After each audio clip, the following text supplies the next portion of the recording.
con el director del CONADIS, el señor Javier Torres. Y sin duda alguna, ahí es como les decía yo, que nos estamos dando cuenta que, primero, que no tenemos el apoyo. CONADIS como tal está anulado, perdónenme lo que voy a decir. Y el Ministerio de Salud está tomando juez y parte de todo.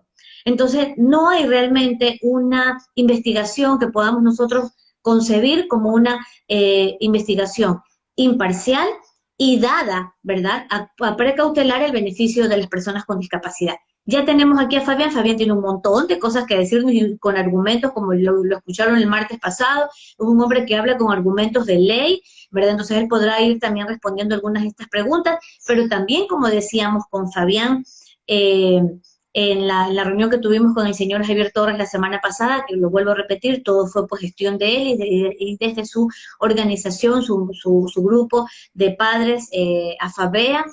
Yo te escucho, Fabián, y te veo muy bien, te veo muy bien, te veo, ahí estás con una gorrita, yo te veo perfecto, tus audífonos, te veo muy bien. Ya te doy el paso, que estoy leyendo que dice que no hay video. Yo te veo muy bien, entonces tú me escuchas, hazme. Sí, yo sí te escucho. ¿Viste? Entonces sí te vemos, yo sí te veo. Entonces, ya te cedo la palabra, perdón, para terminar así con esta opinión que estoy compartiendo. Entonces, ay, se me fue, entonces por eso es importante, ¿verdad? Que como comunidad, perdón, que como sociedad también estemos organizados y sobre todo conocedores de nuestros derechos, y por esto tenemos también invitado el día de hoy nuevamente a Fabián Muñoz, quien es fundador del espacio para padres AFABEA, de la Asociación de Padres AFABEA, y también padre de una persona con autismo, y que, como les dije, sin duda, pues él tiene un montón de argumentos y conocimientos sobre este tema que también les van a ayudar a ustedes como familia, sobre todo a conocer y reconocer nuestros derechos. Fabián, un gusto tenerte aquí. Yo te veo muy bien y ya te escuché. Entonces, qué gusto tenerte por aquí. Es un honor nuevamente que puedas compartir con nosotros, sobre todo, pues todas estas luchas y todo este trabajo que estamos realizando, que queremos que no quede invisible, y por el contrario, pues que la comunidad se informe, y pueda también colaborar, ¿no? Aportar desde su presencia a todas estas actividades que se están realizando, ¿no? Así es, muchas gracias. Buenos días, Pau. Buenos días con todos los papitos, mamitas que nos están escuchando a través de esta plataforma virtual.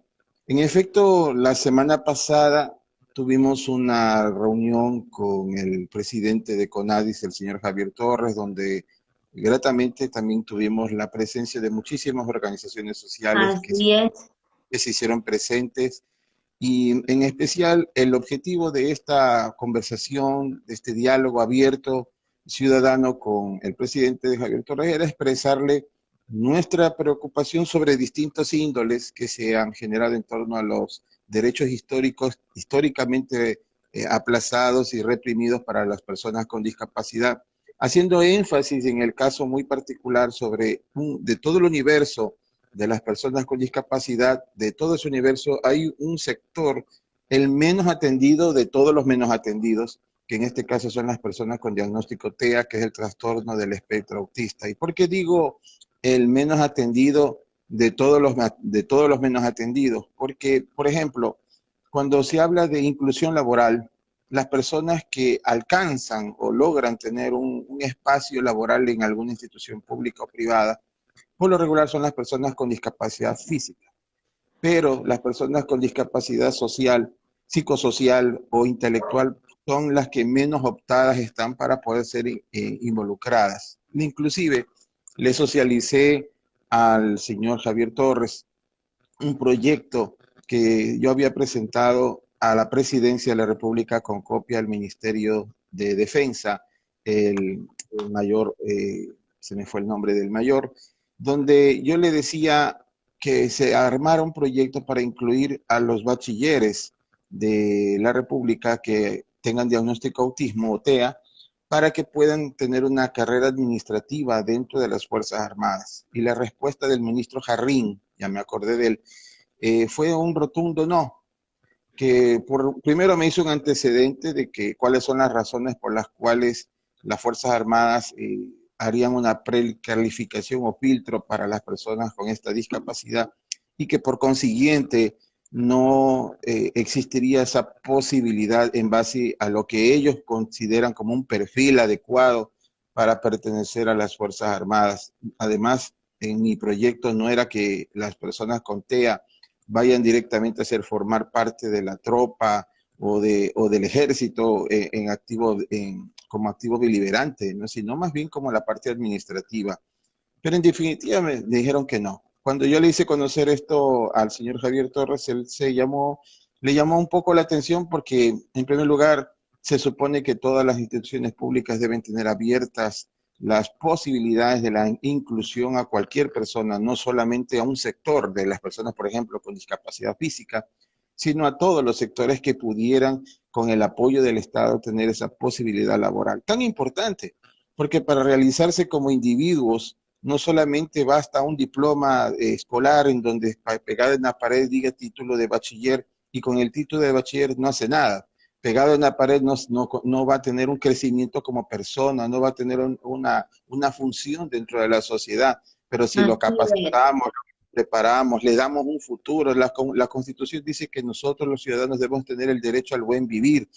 Y el buen vivir no consiste solamente en tener acceso a la salud o acceso a la escolarización, sino también Ujú. derecho al trabajo, el derecho a una vida digna, el derecho a una casa, a la vivienda. Inclusive también se le informaba a él que el derecho a la vivienda en el caso de las personas con discapacidad TEA, los representantes de ellos, porque ellos no se pueden representar a sí mismos por su condición, en este caso a los padres o cuidadores que directamente que están con ellos, no alguien que remotamente los cuide, sino alguien, un padre, una madre, un tío, un abuelo, que solicitare, por ejemplo, un préstamo hipotecario al Seguro Social a través de la plataforma BIES para acceder a un préstamo hipotecario para una casa, le sale negado, por cuanto la plataforma solamente accede a préstamos con ese tipo de para personas con discapacidad si el discapacitado es el que aplica.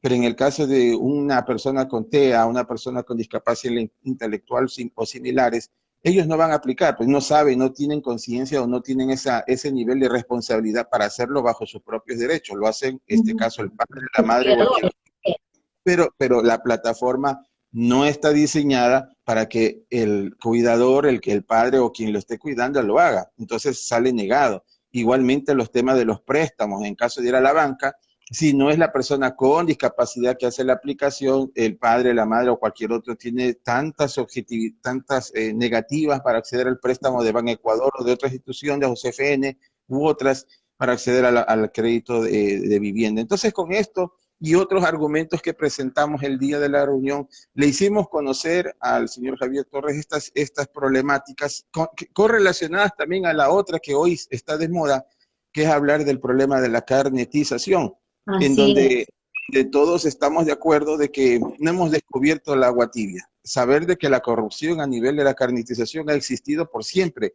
No es que recién hace un par de años se ha institucionalizado, se ha generado esa red interna de corrupción. Esa red siempre ha existido. Tanto así que hay muchas personas que han tenido carnets en cuestión de horas, 1, 2 horas, en horas de la madrugada han tenido un carnet con una capacidad inexistente, mientras que otras personas con reales discapacidades hasta la fecha de hoy siguen luchando por la obtención de un carnet que hasta la fecha en trámites han pasado más de un año. Y una de las cosas que le hemos dicho es que cómo el CONADIS, como el Ministerio de Salud Pública van a tratar de mejorar esos procedimientos internos. ¿Y qué es lo que los preocupa? Que actualmente, según lo que dijo el presidente del CONADIS, es de que la flexibilidad o los procedimientos internos para dar mejores apoyos, supuestamente y entre comillas, a las personas de discapacidad, han sido la razón por la cual estas personas que han hecho lo ilegal y lo ilegítimo han aprovechado esas vulnerabilidades para acceder a un carnet, y que ellos ahora van a mejorar sus procesos, entre comillas mejorar, para que esa obtención del carnet sea solamente para el grupo vulnerable. Yo le pregunté y le sigo consultando al señor Javier Torres, ¿será acaso que esos procesos que ellos deseen implementar no van a ser otra piedra de obstáculo para las personas que sí realmente necesitan la carnetización, de que sí realmente son beneficiarios directos de estos derechos adquiridos y que se representan a través del carnet? No vaya a ser la mejor excusa perfecta, primero, para seguir negando el derecho al carnet, y segundo, como se lo dijo, que vaya a ser la mejor excusa esta problemática mediática de la carnetización para que en el año 2021 se pretenda institucionalizar el nuevo modelo de calificación para las personas con discapacidad, en donde Así es. supuestamente en el 2019 estaban barajando usarlo bajo 3 pilares. Esos 3 pilares que yo le hice un análisis al señor Javier Torres, era inconstitucional la manera en cómo se deseaba aplicarlo, e inclusive le habían mandado un correo electrónico a él a fines del año 2019, más o menos por diciembre, donde yo le indicaba a título personal, como presidente de AFAVEA, que si ellos continuaban, ellos como CONADIS, con el Ministerio de Salud, con esta intención, yo tomaría la decisión de hacer una acción de protección con medidas cautelares sobre esa actuación administrativa, porque estaría vulnerando los derechos del sector que nosotros representamos. Acto seguido, el señor Javier Torres me llamó para conversar, primera vez en la historia que me llamaba, y a darme su preocupación y especialmente a comentarme, como él siempre acostumbra, muy pausadamente sobre la forma como él analiza ese proyecto que lo está socializando. Pero en este año 2021, debido al COVID-19, se mantuvo en stand-by, ya no se aplicó ese proyecto y seguimos con los carnets vigentes hasta el fin de año del 2020. Pero la problemática hay que estar muy atentos si desde enero del 2021, cuál va a ser la respuesta del CONADI sobre ese proyecto, si realmente se va a reactivar, va a ser la excusa perfecta para decir, en base a las problemáticas existentes en el año 2020 sobre la descarnetización, hemos considerado que es más que oportuno recaternizar, haciendo y aplicando, y etcétera, como conocemos a los políticos que utilizan muchas veces la historia o los hechos controversiales para utilizar para sus fines personales o Así políticos. es. Puede ser esta la mejor herramienta, la mejor excusa para implementar un modelo al cual muchos sectores sociales que representamos a personas con discapacidad no estamos de acuerdo, Pau. Ah, por supuesto, Fabián, y es tan importante lo que tú comentas, y es que, y como este es un espacio, es una organización autónoma, ¿no? De alguna manera ni tú ni yo recibimos ningún beneficio del gobierno, ni de ninguna institución pública, entonces podemos quizás hablar con mucha mayor libertad y sobre todo conociendo esta problemática desde lo exterior. Yo les decía antes de que tú te conectes que a mí me preocupan algunas cosas de todo este proceso y que lo hemos conversado contigo y mire que coincidentemente eh, estamos de acuerdo y creemos lo mismo. Pero como tú lo acabas de decir también, que todo esto, que todo este tema de la carnetización se está volviendo un pretexto mediático para llegar a un fin macabro, que es una recalificación de discapacidades donde definitivamente los más vulnerables van a resultar perjudicados. ¿Y por qué? Porque la gente va a decir, bueno, pero ¿por qué? ¿Por qué se oponen? Porque claro, habrán personas que nos están escuchando aquí, y gracias por seguirnos, por estar aquí presentes, pero que no lo conocen y dirán, bueno, pero ¿será que esta gente siempre anda en contra de todo? No, lo que pasa es que la nueva propuesta de calificación para discapacidades pretende evaluar 3 aspectos, ¿verdad? El aspecto biológico de la discapacidad como tal, el aspecto social y el aspecto de autonomía, ¿verdad, Fabián? Si no me equivoco, Sí, ¿no? así es. Entonces, ¿eso qué quiere decir? Que si yo tengo un hijo con discapacidad, pero yo tengo un título y tengo una casa, ¿verdad? Y tengo alquilada o propia, ¿verdad? Entonces, eso disminuye la calificación, que no tendría nada que ver si yo tengo 10 casas o no tengo casa, porque la discapacidad como tal debe ser evaluada por la discapacidad de la persona, no por los aspectos socioeconómicos del contexto en el que esta persona se maneja. Entonces, imagínense, se es más discapacitado mientras más pobre eres y eres menos discapacitado porque tienes una casa o no. Entonces, ese tipo de cosas son inadmisibles y no se pueden permitir. Y por ende, pues bueno, el otro aspecto que es la parte de la autonomía, también como tal, ¿no? Yo justo le decía a Fabián eso, imagínate, yo tengo una hermana con discapacidad, mi hermana tiene síndrome de Down, ella en la casa se baña sola, se viste sola, pero ella no puede salir a la calle sola, pues, ni se nos ocurriría mandarla a la calle sola. Entonces, ¿bajo qué contexto de autonomía van a evaluar este proceso? Entonces, en un nuevo proceso de calificación, ¿verdad? Su discapacidad que marca un 69%, bajo esta calificación ella no tendría más allá del 40%, sin embargo es una persona que sola en la calle no puede manejarse, que no puede generar sus propios recursos económicos, que no puede generar sus propios ingresos, que no puede generar incluso su propia estabilidad o su propia salud, se me ocurre en este momento. Entonces, es importante que conozcamos eso, y entonces a eso es a lo que las organizaciones nos oponemos como tal, que no se permita este tipo de situaciones. Por otro lado, lo que tú nos has dicho, Fabián, también, el tema de obtener el carnet, por supuesto, yo siempre lo he dicho, y los papás que me conocen, de broma en broma, se los he dicho también, que a muchos calificadores parecería que los descuentan del sueldo el carnet, porque no les dan. Tienen a las familias dando vueltas y vueltas y vueltas en una condición discapacitante que es evidente. Pero también ahí yo hago mea culpa, Fabián, porque también yo siento que como organizaciones, nos hemos quedado a un lado. De hecho, nos está pasando ahora, ¿verdad? Nos está pasando ahora. Tuvimos un pronunciamiento acompañado del municipio, de la dirección del municipio de la DACE, pero se quedó en un pronunciamiento, en un comunicado de prensa que no ha tenido un mayor impacto público, político, en lo absoluto. Estamos viendo, ya te digo, de forma frustrante, porque es muy frustrante y con mucha y definitivamente inaceptable, que el Ministerio de Salud está siendo juez y parte de todo esto. Han paralizado el proceso de carnetización. Lo han paralizado, lo han detenido. O sea, que entonces, ¿qué pasa con las personas que están en busca del carnet? Por ejemplo, ¿qué pasa con los niños que, por ejemplo, que nacen con síndrome de Down, Fabián, lo que hablábamos, ¿te acuerdas? Ese chico hay que someterlo a un proceso de evaluación si su condición discapacitante está marcada desde su nacimiento.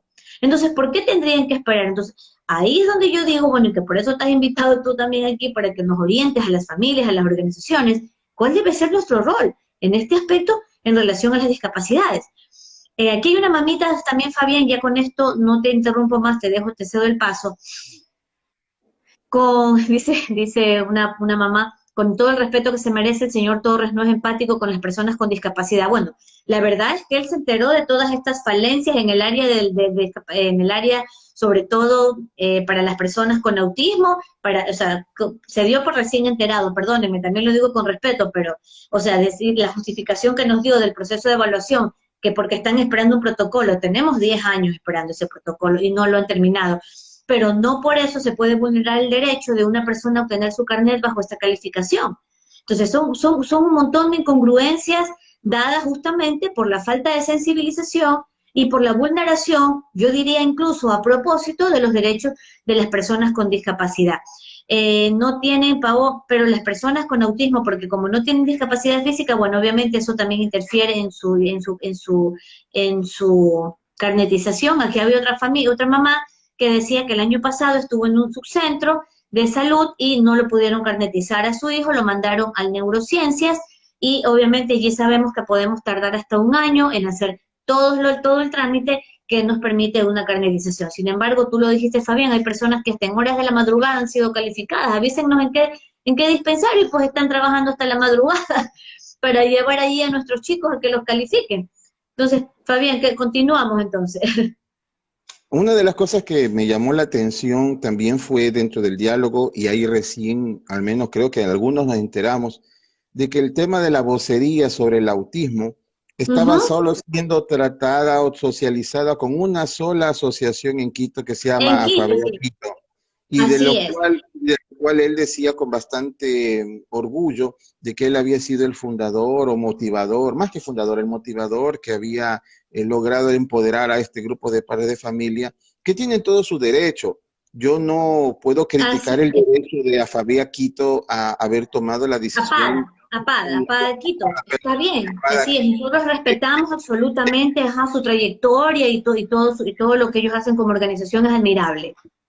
Momento hayan tenido el apoyo en el caso de CONADIE a través del señor Torres, está totalmente en su derecho, pero lo que no podemos, digamos, no sé si la palabra decir tolerar, pero sí por lo menos aceptar, es de que sea la única voz con las cuales ellos estén como CONADIE hablando al respecto del autismo, porque habemos muchas otras asociaciones que ya hemos despertado, que ya nos hemos creado de derecho y en derecho, de hecho y de derecho, poder hablar y conversar y defender a nuestros representados. En el caso de AFAVEA, en el caso de la Fundación Autismo Ecuador, somos asociaciones o somos grupos o somos entidades creadas justamente para seguir velando por el derecho de nuestros representados y necesitamos que se nos escuche porque no pueden hablar de nosotros sin nosotros, tienen que escucharnos y eso también fue un clamor que se le hizo al señor Torres, de lo cual inclusive te comento que yo ya le mandé un correo electrónico al señor Torres solicitándole 10 puntos, uno de ellos era la inscripción de las asociaciones que estuvimos presentes en esta reunión. Así Retomando la, es. retomando la conversación, básicamente pienso que el rol nuestro como sociedad es dejar la indiferencia. ¿Por qué somos atropellados? ¿Por qué no somos escuchados? Primeramente porque no hablamos. Y segundo, cuando hablamos, no hablamos en derecho. Hago el ejemplo nuevamente que cuando yo le escribí al señor Torres indicándole en derecho un estudio muy completo jurídico donde le decía que si ellos no retrocedían o no nos involucraban en esos diálogos, yo lo iba a demandar con una acción de protección con medidas cautelares. Eso motivó al señor Torres a llamarme, porque si yo le hubiera dicho cualquier otra cosa, una alegoría o una conversación muy simple, sin argumento legal, muy seguramente no me hubiera llamado, no me hubiera convocado, ni siquiera estuviéramos conversando con él, pero él conoce o él sabe, o todas las personas que están dentro de un cargo público sabe que cuando un ciudadano, una asociación, clama en derecho sus obligaciones y sus responsabilidades, sus derechos de los representados, en ese momento el funcionario público comienza a tomarle atención.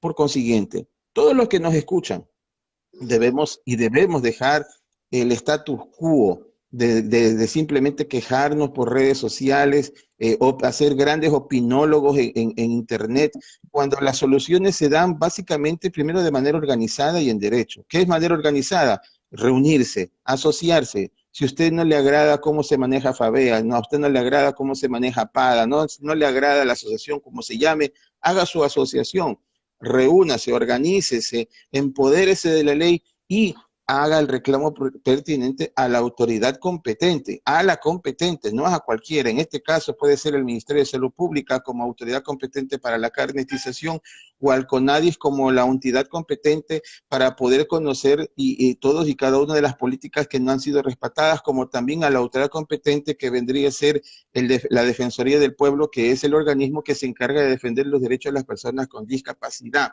Debemos entender algo, que nuestra constitución, la norma máxima indica de que todos los ciudadanos todos somos iguales ante la ley, indistintamente de nuestra raza, de nuestra etnia, de nuestra condición social, dice la constitución, que es la norma máxima del país. Por tanto, como estabas reflexionando, hablar de que el carnet o el nuevo proyecto de carnet se tenga que basar su porcentual en las oportunidades que tenga una persona, supongamos, como decía el León, que es el presidente de ASODIG en Guayaquil, decía, mira, yo tengo discapacidad física, no puedo caminar, pero yo en cambio soy presidente de ASODIG. Entonces, eso por ser presidente ya me resta a mí, o sea, ya no tendría 60%, ahora tendría 25% porque tengo más oportunidades de participación ciudadana. ¿Eso en qué cabeza? O sea, no se puede, como tú bien decías, medir la carnetización donde se da un porcentual de la discapacidad en función de una oportunidad que haya tenido. Si pudo tener la oportunidad de liderar un movimiento social, eso no le puede restar el carnet. El carnet. Si logró un título profesional, ser bachiller, si logró ser abogado, economista o algo así, no le tiene que restar eso porque eso es una forma de retroceder a los derechos adquiridos que inclusive en nuestra Constitución lo garantiza en el artículo, en el artículo 49, ¿no? Donde nuestra Constitución garantiza que todos nuestros derechos son progresivos, todos nuestros derechos son progresivos, jamás pueden ir en reversa. Inclusive, una de las cosas que debemos tener en claro son que nuestros derechos son irrenunciables, según el artículo 11, numeral 3, 4, 6, y en concordancia con el artículo 35 de nuestra Constitución, nuestros derechos son irrenunciables y progresivos, y necesitamos el gran problema es no solamente que los derechos estén plasmados en la norma máxima, sino que sean transversalizados. ¿Qué significa transversalizados? Significa que yo de alguna manera los aterrice a través de leyes, y luego a través de las leyes los aterrice a través de normas, y a través de normas a través de decretos. Es inconcebible que por ejemplo, una norma institucional no acoja el espíritu de la Constitución y se va en contra de la ley o en contra de la Constitución. Esto se ve a diario en temas, por ejemplo, de otorgación de créditos para personas con discapacidad, pese que el crédito debería ser una acción afirmativa para que las personas con discapacidad o para sus cuidadores tengan capacidad de darles a ellos un mejor porvenir. Si ese es el espíritu de ley, ¿por qué se crean normas o se crean reglamentos internos dentro de las instituciones bancarias que no dan esa prioridad, como dice la Constitución, a las personas con discapacidad? Esas son las incongruencias, las cosas que no se transversalizan. Una cosa es lo que dice la Constitución y otra cosa en la vida práctica dentro de cada institución pública o financiera. Es lo que nosotros tenemos que luchar. Pero ¿cómo vamos a luchar si desconocemos la ley?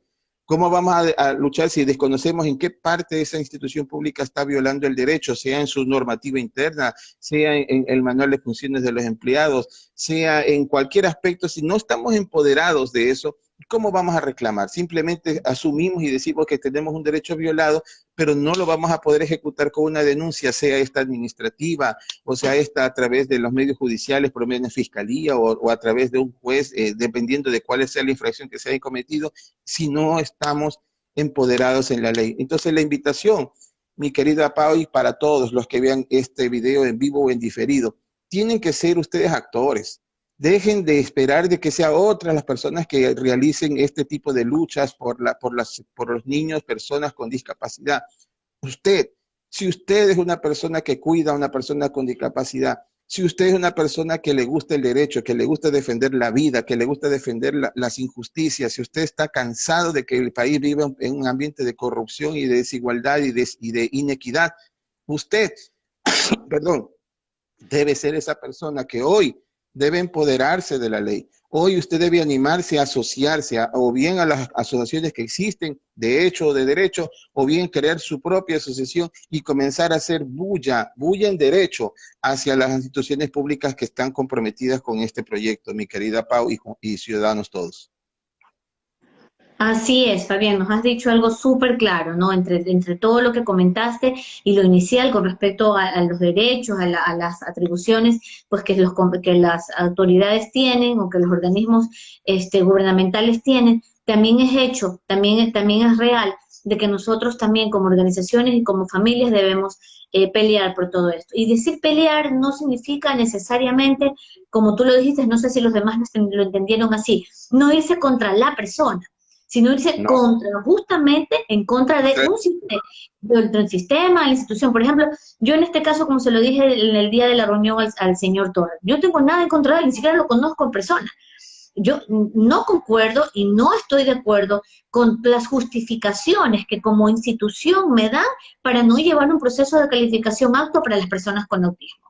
Que los calificadores no estén calificados, que las instituciones que están autorizadas para esta acreditación son justamente las organizaciones de donde han salido todos estos actos ilícitos, todos estos actos irresponsables de ofrecer carnés a personas que no tienen una discapacidad.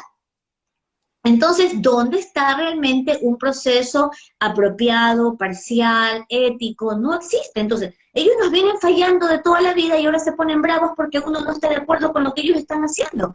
Entonces, hay que alzar la voz. Hay que alzar la voz de protesta ante todas estas situaciones, pero con derecho, como tú lo dices, con razón, y basados en la ley. Y basados en la ley, sin duda, la ley nos ampara, porque como tú lo dices, la ley está para ser aplicada. Y en términos generales nos favorece, pero son justamente estos pequeños detalles dados, creo yo, esto ya voy a dar mi opinión de manera personal, dadas y modificadas a beneficio, entonces esto no significa, ¿verdad?, que los derechos y que los beneficios que tienen las personas con discapacidad no se puedan dar o tengan que renunciar a ellos, ¿no? Entonces es importante, nosotros como organización, igual que tú, Fabián, y ante la última intervención que hiciste, como organización siempre hemos estado abiertos a la agrupación de padres, a la asociación de los padres, incluso hemos hecho muchos talleres gratuitos y a muchas organizaciones hemos dado capacitaciones gratuitas también, como asociación, pero la verdad, pero por otro lado también nos ha pasado que los padres, ¿verdad?, están como en una posición mucha de comodidad, donde, ay, yo no puedo, es que yo trabajo, es que yo estoy ocupado. Entonces, tenemos padres que tienen hijos de 10, 12, 15 años, pero no están conscientes de sus derechos. No están conscientes de sus derechos como tal. Entonces, no están conscientes de sus derechos, entonces, por ende, ellos mismos de alguna manera vulneran esta ley que está hecha en beneficio para nosotros. Porque en el desconocimiento, ¿verdad? También cometen, y bueno, no digo que a propósito, pero en el desconocimiento de la ley, ¿verdad?, también desconocen y renuncian básicamente a los derechos que como tal les competen. Yo, por ejemplo, ayer conversaba con una mamá y yo le decía que es inaudito creer que por ejemplo, un nene que nace con síndrome de Down, que tiene parálisis cerebral infantil, que son discapacidades de nacimiento, ¿verdad? No se le permita a la madre desde el nacimiento y durante el primero o los primeros 2 años de vida permanecer con su niño.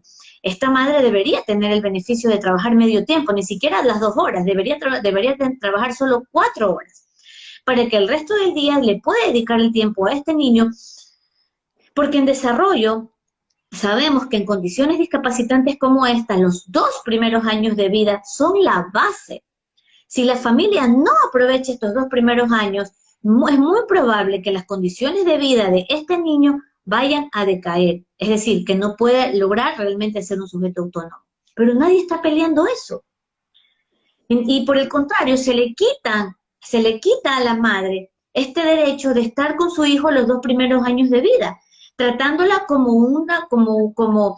tratando a este niño como un sujeto dentro del contexto de desarrollo típico, permitiéndole a la madre solamente las 2 horas que se les dan por lactancia. Una vez que se termina la lactancia, la madre tiene que volver al trabajo y no se le permite siquiera esta oportunidad. Entonces, ¿dónde estamos nosotros que no estamos peleando por esos derechos? ¿Por qué no se nos permite? En el caso del autismo es distinto, porque no se nota el nacimiento. Pero yo creería, Fabián, que por ley nosotros deberíamos pelear que una vez recibido el diagnóstico, la madre o uno de los padres, ¿verdad?, puede, porque a veces la madre no puede, a veces el padre es el que tiene la fortaleza y le interesa como para abordar este tipo de situaciones, y yo lo veo en ti reflejado, ¿no? Tú dejaste muchas cosas personales y profesionales para dedicarte mucho tiempo a tu hijo, y mira allí el resultado que has tenido. Pero las familias no estamos haciendo eso. Entonces, tenemos un diagnóstico y obviamente también en la pena y el dolor del duelo nos dedicamos a otras cosas, pero no nos ponemos a revisar, a ver, bueno, por ley, ahora, ¿qué me corresponde? Y quizás allí tengamos un trabajo que hacer, Fabián, y seguir educando a las familias y seguir empoderando a las familias y darles espacio para que participen de nuestras organizaciones y así realmente poder hacer un grupo de padres sólido, un grupo de padres unidos. Yo aquí quiero rescatar solamente una cosa más para cederte el paso nuevamente, Fabián. Nos quedan unos minutos todavía. Y es que nosotros no estamos, y voy a decir nosotros porque sé que lo mismo le pasa a Fabián y a las organizaciones que en esa reunión estuvimos relacionadas al autismo. Nosotros no tenemos nada en contra de ninguna organización. Particularmente he colaborado con ambos APADA, APADA Guayas, APADA Quito. Y me enorgullece de alguna manera saber que nos puedan representar.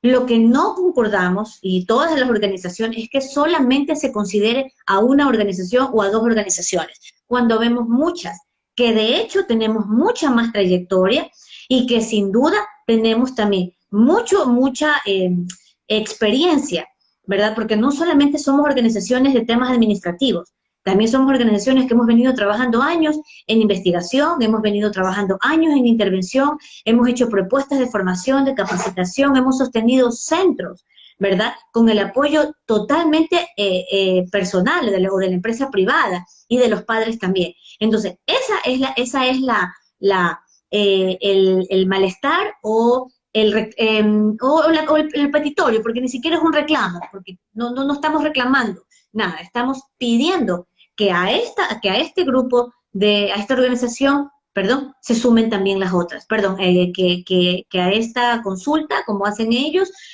también sumen a otras organizaciones que sin duda tienen muchísimo también que aportar. Y como pasa en todos, porque no solamente nos dimos cuenta que pasa con autismo, o sea, pasa con muchas organizaciones, claro. Me imagino que por temas de centralización también se consideran más las organizaciones que están en Quito, pero o sea, en el resto, en el resto del país hay un montón de organizaciones y grandes organizaciones que están haciendo trabajos maravillosos a favor de las personas con discapacidad y que sería muy y que sería loable y que de hecho nos permitiría avanzar un poco más si podemos escucharnos entre todos.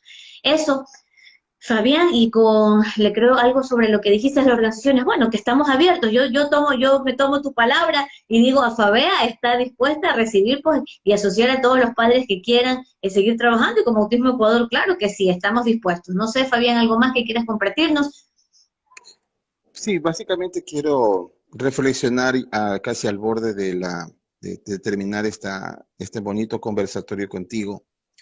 Una de las cosas que por lo particular a mí me motiva seguir adelante, eh, lo hago básicamente porque la Biblia me enseña de que no hay prueba mayor, dice la Escritura, de la que nosotros podamos soportar. Cuando Dios coloca sobre nuestra vida este proyecto de vida de nuestros hijos, hablando en el caso mío, que yo represento a mi hijo David, que es un diagnóstico de TEA, hoy tiene 13 y de hecho en este mes cumple ya 14 años. Y cada vez que yo veo su andar y su avanzar en el tiempo, no solamente me da la satisfacción de saber de que logro cosas que no se han logrado por ayuda del Estado o por ayuda técnica o profesional, sino el esfuerzo que como familia y como padres hemos hecho, sino también Ujú, porque sé que dentro de todo este proceso Dios estuvo presente dentro de este caminar. ¿Por qué digo Dios? Porque Él es el que nos ha ayudado a capacitarnos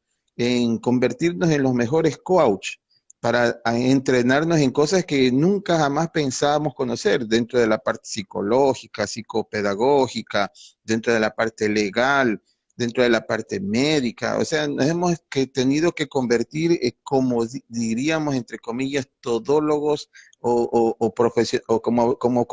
en nosotros mismos hacer un equipo multidisciplinario en una sola persona. En este ujú, caso, mi esposa y yo, para lograr generar un proyecto de vida adecuado en el torno de nuestro hijo. Vemos en muchas personas, la Biblia dice que la ausencia de conocimiento genera vulnerabilidad en el pueblo o en las personas. Y esto generalmente es verdad, porque si nosotros carecemos de información en el área legal, en el área médica o en los otros aspectos inclusive educativos, no vamos a ser eficientes como padres para darle la calidad de vida de nuestros hijos. Muchos padres yo noto que están, y la gran mayoría camina en la indiferencia social. ¿Por qué digo en la indiferencia social? Porque no le interesa que otros niños con ese mismo diagnóstico estén sufriendo algún tipo de vejámenes o no estén siendo atendidos, porque ellos tratan de preocuparse sola y exclusivamente por su propia vida. Dicen, me basta y me sobra con sacar adelante el proyecto de mi hijo o de mi hija, mucho tengo por hacer y por preocuparme que estar preocupándome de otros o de la situación política. Ese tipo de pensamientos, ese tipo de conformismo es lo que genera el status quo de una sociedad inclusiva, de una sociedad justa y una sociedad que tenga equidad. Cuando cada uno solamente mira para su propio molino y para sus propias necesidades, hace y genera que tengamos y vivamos una sociedad sin inclusión. Es responsabilidad de todos. Si yo no me hubiera involucrado, no solamente a defender los derechos de mi hijo, sino que a través de él yo genero políticas o trato de generar políticas sociales de beneficio de otros niños o niñas que tengan el mismo diagnóstico. Y hoy por hoy no solamente para los que sean del grupo TEA, trastorno del espectro autista, sino para todos los otros vulnerables como personas con discapacidad en general, inclusive para las personas adultos mayores que también son por ley y constitución obligadas a tener atención prioritaria y que no están siendo atendidas, las personas ancianas. Todo este grupo vulnerable soy donde yo ahora me he involucrado. ¿Cómo me hago?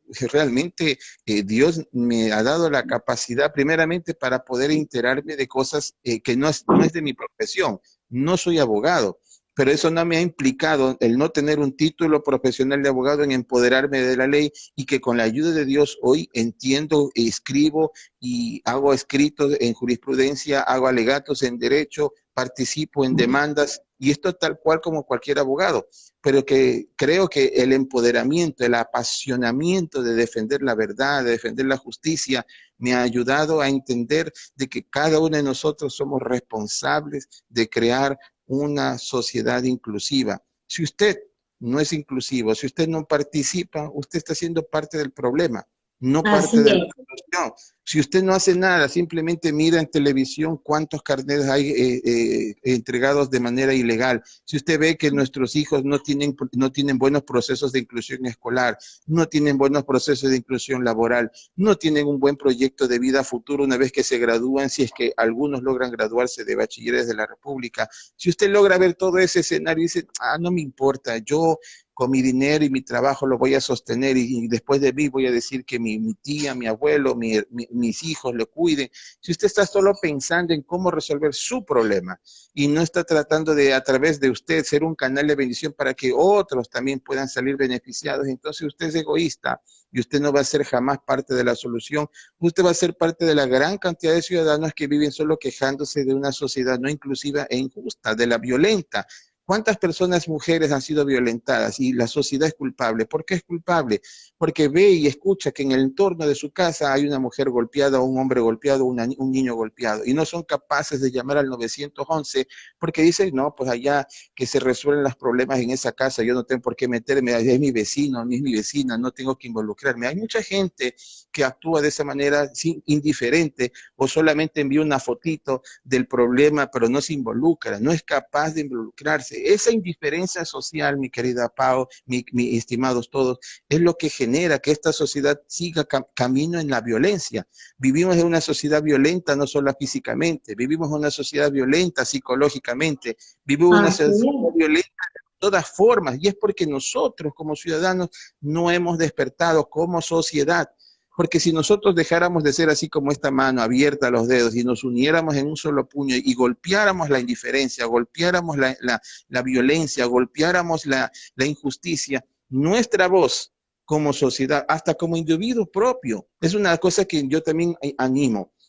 Muchas cosas de las que yo he logrado, lo he hecho a título personal como ciudadano.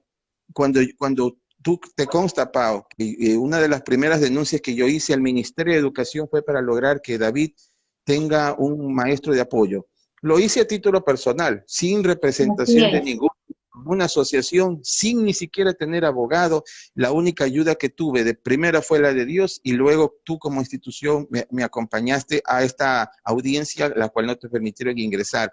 Pero cuando muchos padres decían, acá el pastor no lo va a lograr, seguramente que es David contra Goliat, ¿qué va a lograr algo? Pues les enseñé de que hablando en derecho y con lo que se exige en derecho no son favores, simplemente son cosas que se deben cumplir y en un lapso de 6, 7 meses se generó una acción favorable en el caso que generó históricamente un derecho adquirido para David hasta cuando él termine sus estudios escolares. Entonces, lo que yo quiero dar ese ejemplo es de que si yo como ciudadano lo logré solo, con la ayuda de Dios, todos y los que me están escuchando son capaces de hacerlo, todos son capaces de hacerlo, simplemente deben empoderarse de ley y animarse a hacerlo, dejar el miedo, dejar el conformismo, dejar el status quo. Les va a costar, seguramente se va a ganar enemistades, van a tener problemas internos, que capaz que no van a creer en ustedes, pueden haber un sinfín de inconvenientes. Pero el asunto es de que la Biblia, por ejemplo, yo siempre voy a referirme a la Biblia porque soy cristiano y soy evangélico y soy pastor. Y la Biblia me dice que si yo tengo dos opciones, entre agradar a Dios y agradar al hombre, ¿a quién debo agradar? La Biblia me dice, yo prefiero agradar a Dios. Yo debo, en algún momento dado, nosotros somos pasajeros en esta vida. Cuando lleguemos a la presencia de Dios, Dios nos va a pedir cuenta de qué es lo que hicimos nosotros con nuestros dones y con nuestros talentos. A usted Dios le va a pedir cuenta en algún momento dado y le va a decir usted, yo te di a ti dones y talentos para que puedas hacer esto y el otro. ¿Qué hiciste con los dones y talentos? No, señor, yo no hice nada, yo solamente me quedé siendo un buen padre, una buena madre, pero me quedé en el status quo de mi casa y fui lo más responsable posible. Pero ahí quizás Dios le va a decir, yo tenía un proyecto de vida diferente para ti. Yo te formé para que seas actor social y generes a través de los dones y talentos que te di como un instrumento de paz y de justicia y de igualdad dentro de la comunidad donde tú estabas. ¿Por qué no lo hiciste? Y esas son las cuentas que cada uno de nosotros, en el momento que tengamos que estar delante de la presencia de Dios, es que vamos a tener que rendir cuenta de por qué no fuimos actores sociales de los cambios que este país necesita. Con esto solamente invito, mi querida Pau, a la reflexión, a combinarnos a cada uno de nosotros a ser partícipes del cambio de un país diferente. Este país no dejará de ser un país corrupto si la comunidad, el país entero o la mayoría de los buenos que hemos callado comencemos a actuar. Esa es la invitación en esta mañana, mi querida Pau.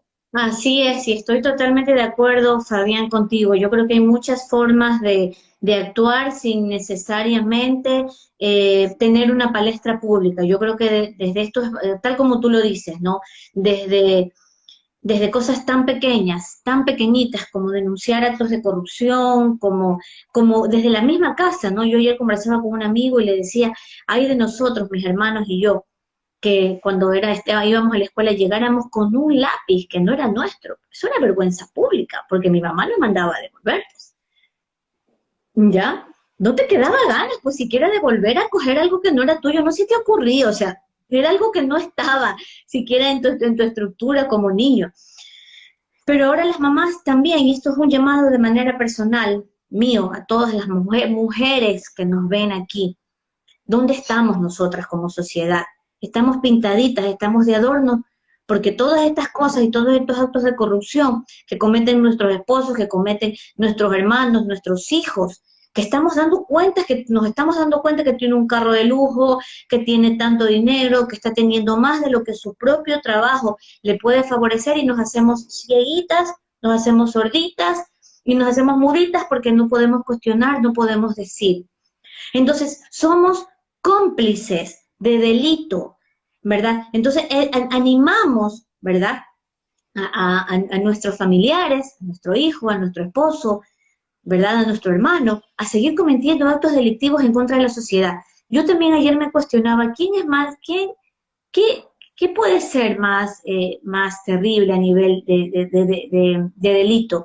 ¿El delincuente común que te roba un celular en la calle o aquel que te roba desde la oficina de un espacio público sostenido por tus impuestos y sostenidos por tu aporte a la comunidad como tal? Y así como cuestionamos, ¿verdad? A este ladrón que se nos roba el teléfono en la calle, el que está robándonos no es diferente a este, pues. Entonces estamos solapando, de alguna manera nosotros como sociedad, estamos solapando este tipo de situaciones. Y yo sí, como te digo, Fabián, hago un llamado, pero un llamado fuerte a las mujeres. ¿Qué estamos haciendo nosotros como sociedad, como parte de todo este grupo, como madres, como esposas, como hermanas, como familia, de quienes están cometiendo este tipo de actos y no decimos nada? Y luego andamos llorando en las redes, no se metan con mis hijos. Y luego andamos quejándonos que nuestros hijos o que nosotros no somos culpables. Claro que somos culpables, claro que somos responsables, porque estamos viendo los actos de corrupción que se están cometiendo nuestros familiares y nadie los denuncia, y no lo denunciamos y no decimos nada, y no decimos nada. Entonces, todas estas situaciones, como grupos, como sociedad, tenemos que trabajarlas, y tenemos que aprender a ser mucho más empáticos, y unirnos para juntos poder luchar ante este tipo de irregularidades y ante este tipo de delito, porque nosotros no lo vemos como un delito. Mucha gente cree que llegar a un cargo público es sinónimo y es inherente a que voy a llevar lo que más puedo y no es un delito, porque todo el mundo roba. Y a eso quería llegar, se me estaba escapando. Entonces yo llego al cargo público, y como todo el mundo roba, como todo el mundo se ha llevado, entonces ya no es delito. Claro que es delito. Claro que es delito, sí lo es. No importa si todos los antecesores o todos los que están a su alrededor están robando, usted tiene la obligación de denunciarlo. Así, simple, así de sencillo, entonces ser parte de un cambio real. Estamos ya a punto de terminar, yo sé que tú tienes que ir a atender a David en sus clases online. Y Fabián, nos queda, ¿sabes qué nos queda pendiente y que me lo han preguntado mucho? Es las familias de cómo hacer para el tema del tutor. Este año, pues al ser las clases online, la situación ha cambiado y es un poquito distinta, pero el próximo año habrá muchas familias que van a seguir buscando educación pública y que quieren acogerse al derecho de la tutoría y del acompañamiento que el Estado en el Acuerdo 295 nos lo ofrece. Creo que nos queda pendiente ese live. Y te seguiré invitando porque tenemos que seguir informando a la comunidad, tenemos que hablar de ley, tenemos que hablar de derechos, y qué mejor que utilizar estos espacios en vez de estar poniendo fotos personales y cosas así que no vienen al caso. Podríamos justamente aprovechar estos espacios públicos para informar a la comunidad. ¿Qué te parece? Como dije, dice la Biblia, mi pueblo perece por falta de conocimiento. Y este tipo de espacios, utilizando y bien utilizando el Internet, es lo que genera información, y una información válida, importante, que nosotros como ciudadanos responsables debemos propiciar a crear. No solamente hablar de Instagram, hablar de Twitter, hablar de Facebook, hablar de WhatsApp, deben ser bien utilizadas. El medio no es el malo, sino el fin para que lo usamos. Si usamos estas redes sociales para desinformar, para generar información viral errada, estamos desinformando a la comunidad, y esa desinformación hace que la gente tome una postura, primero emocional y anímica, totalmente errada. Mis padres, por ejemplo, como personas adultos mayores, cada vez que ven información en televisión se desaniman, se desalientan, caen en la angustia y en la depresión, porque todos los días se ven cosas malas, no existe información positiva. Entonces, ese es el tipo de contraste que nosotros tenemos que hacer a través de este medio como el que tú has propiciado a través de tu cuenta en Instagram, es generar espacios informativos para que usted, papá o mamá que nos está observando, sea en vivo o en diferido, primeramente se dé cuenta de que las cosas se pueden cambiar. Pueden cambiar. Así es. Una sola persona puede marcar la diferencia. Y esa persona puede ser usted, que está allí viendo este video en vivo y en diferido. Usted puede marcar la diferencia. Dios trazó para usted un propósito muy importante en su vida. Recuerde que la Biblia enseñó y enseña y enseñará de que todas las cosas a los que amamos a Dios nos ayudan para bien. Todas. Esta prueba o este proceso que nosotros tenemos de ser padres de niños con capacidades diferentes, en este caso diagnosticados con TEA, no, esa responsabilidad no se lo dio al vecino, no se lo dio a su amigo, no se lo dio al compañero de trabajo, se lo dio a usted. ¿Y por qué se lo dio a usted? Porque sabe Dios que solo usted tiene esa capacidad de sacar adelante el proyecto de la vida de su hijo. Pero tenemos que responsabilizarnos de ese proyecto de vida. Tenemos que lograr ser algo más que solo un padre de familia ayudando a nuestro hijo. Debemos ser actores de cambio de nuestra sociedad, porque usted con su propia luz brillará, pero si nos unimos todos, esa antorcha que es usted va a generar un gran resplandor en unidad con los demás, que nos unamos como actores sociales para propiciar que nuestro país sea un país inclusivo. ¿Cuánto yo anhelaría y soñaría de que Ecuador sea un ícono referencial, hablando de autismo, de un ícono referencial de una sociedad inclusiva para TEA? De que todos los proyectos políticos, educativos y laborales sean enfocados para darle más oportunidades y mejores oportunidades a nuestros hijos. Y yo digo e insisto, en todo el universo de personas con discapacidad, lastimosamente, bajo mi perspectiva, bajo mi objetivo, es de que los del TEA han sido los menos atendidos de todos los menos atendidos de la sociedad. Los más vulnerados, yo también siempre lo he dicho, siempre lo he dicho. Y eso podemos reverlo. ¿Cómo? Siendo activamente partícipes de este cambio. Yo deseo que todos tengan ese compromiso, que se animen, que crean en el Señor, de que sepan de que las cosas pueden mejorar y que cada día vengan el resplandor de Dios, de que la Biblia dice que cada mañana trae una misericordia nueva. Así que hoy hay una misericordia nueva para su vida. Créale a Dios de que esto es un nuevo amanecer y una nueva oportunidad para que usted tome la decisión más importante de su vida. Primeramente, la primera decisión más importante es Nos quedan 20 segundos. Con Dios todo lo podemos hacer. Un abrazo y bendiciones. Igual, para todos los que nos acompañaron, muchas gracias y nos volvemos a ver, Fabián, en otra ocasión.